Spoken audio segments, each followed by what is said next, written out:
আজি আমি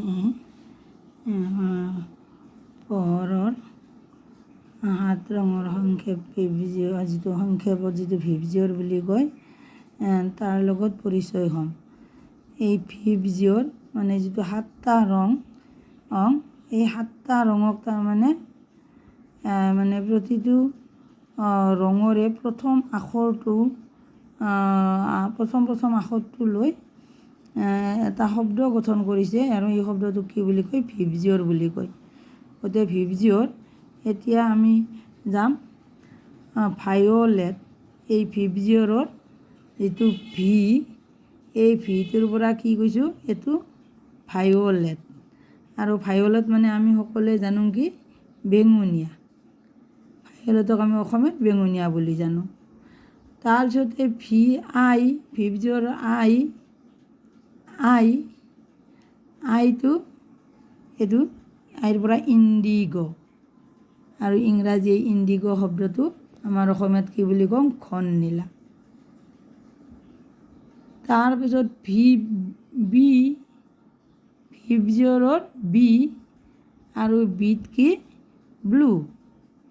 আৰু ব্লুটো আমি জানো কি? নীলা। অসমীয়াত নীলা বুলি কয়, ইংৰাজীত ব্লু। তাৰপাছত ভিভিজিঅ'ৰ জিৰ পৰা আমাৰ কোনটো আছে? এইটো গ্ৰীণ। গ্ৰীণ, ইংৰাজীত গ্ৰীণ বুলি কয় আৰু অসমীয়াত কি বুলি কওঁ? সেউজীয়া। ঠিক সেইদৰে ৱাইটো আমাৰ কি? য়েল'। ইংৰাজীত য়েল' বুলি কয় আৰু অসমীয়াত আমাৰ কি বুলি কওঁ? হালধীয়া। ঠিক তাৰপিছত অ'টো আমাৰ কি? অ'ৰ পৰা অৰেঞ্জ আৰু অসমীয়াত কি বুলি কওঁ? সুমথিৰা। তাৰপিছত আৰটো কি? আৰটোৰ আমি কি? সকলোৰে পৰিচিত ৰেড মানে অসমীয়াত কি বুলি কোৱা যায়? ৰঙা। এই 7টা ৰং violet, indigo', blue, green, য়েল', orange, red. এই 7টা ৰং আমাৰ কি? ৰামধেনুত আমি দেখিবলৈ পাওঁ। আৰু ৰামধেনুত আমি কেনেকৈ দেখিবলৈ পাওঁ? আমি প্ৰথমতে কি আমাৰ ৰামধেনুখনত থাকে? ৰেড। তাৰপিছত আমাৰ কোনটো পাওঁ আমি? অৰেঞ্জ। যদিও একেই যেন লাগিছে, ৰংকেইটা সাধাৰণ পাৰ্থক্য থাকে, কিন্তু উজ্জ্বলটো বেছিকৈ দেখা যায় কাৰণে অৰেঞ্জটো বা ৰেডটো একেই যেন লাগে, কিন্তু বেলেগ বেলেগ। তাৰপিছত য়েল'ৰ পিছত আমি পাওঁ গ্ৰীণ। এটা গ্ৰীণৰ আভাস পাইছোঁ আমি। তাৰপিছত ব্লুৰ পাছত আমাৰ যিটো ইণ্ডিগ' আমাৰ ঘন নীলা আহে, ইণ্ডিগ'। তাৰ পাছত আমাৰ একদম তলত থাকে ভায়লেট। আৰু এইখন আমাৰ এই ৰামধেনুত এই 7টা ৰঙৰ সমাহাৰ হয়। যিহেতু পোহৰৰ এই 7টা ৰঙে থাকে পোহৰত, আৰু এই পোহৰৰ 7 ৰঙৰ পৰাই ৰামধেনুৰ সৃষ্টি বুলিও আমি কওঁ। গতিকে কি? আমাৰ এই 7টা ৰঙে এই ৰামধেনুৰ দেখা পাওঁ। আমাৰ মানে এই পোহৰত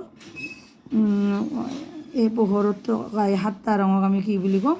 ভিভিজিঅ'ৰ। আৰু ভিভিজিঅ'ৰ এই ভি, ভায়লেট, বেঙুনীয়া, আই, ইণ্ডিগ', ঘন নীলা, বি, ব্লু, নীলা, জি, গ্ৰীণ, সেউজীয়া, ৱাই, য়েল', হালধীয়া,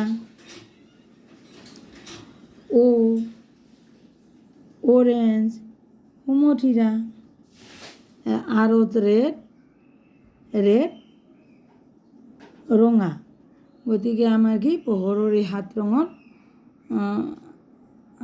ৰংকেইটা আমি এনেদৰে আমি ভিভিজিঅ'ৰ শব্দটোৰে আমি মনত ৰাখিব পাৰোঁ। এনে আমাৰ খেলি মেলি লাগি যায় যদি এই ভিভিজিঅ'ৰ শব্দটোৰ মানে প্ৰথম আখৰটো ভিভিজিঅ'ৰ বুলি আমি মনত ৰাখিব পাৰোঁ, তেতিয়াহ'লে আমাৰ এই ৰংকেইটা সুন্দৰভাৱে আমাৰ মনত থাকি যায়। আজিলৈ এইখিনিয়ে। মোৰ চেনেলটো সকলোৱে যেন লাইক কৰে, ছাবস্ক্ৰাইব কৰে, তাৰ বাবে অনুৰোধ জনালোঁ।